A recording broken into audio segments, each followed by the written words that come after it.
But we begin this hour with a deadly blast in Tennessee. Multiple people there are dead or missing after an explosion at a military explosives facility located about an hour west of Nashville. CBS News correspondent Nicole Valdes has more on this from Hickman County. Well, look, there are a lot of people right here now with a lot of questions. There are 19 people still missing here in Hickman County, Tennessee, following that early morning explosion.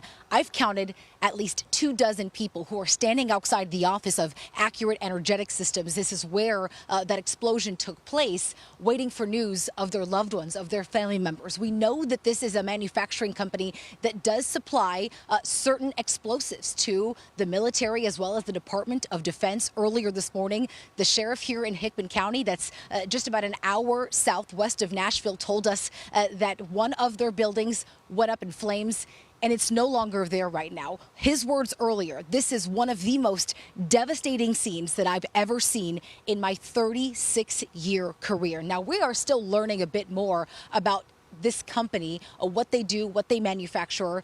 Two sources over in D.C.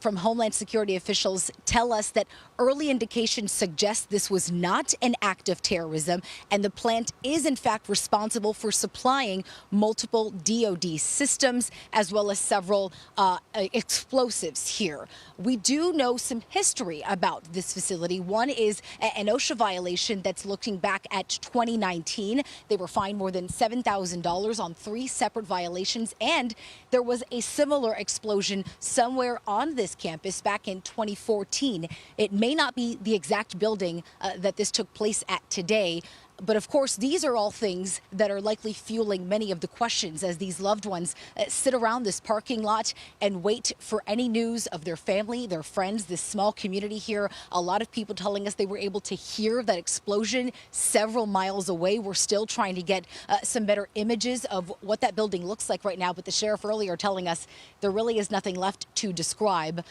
An area filled with emotion right now. And again, a lot of questions yet to be answered. Back to you. Nicole Valdes, thank you.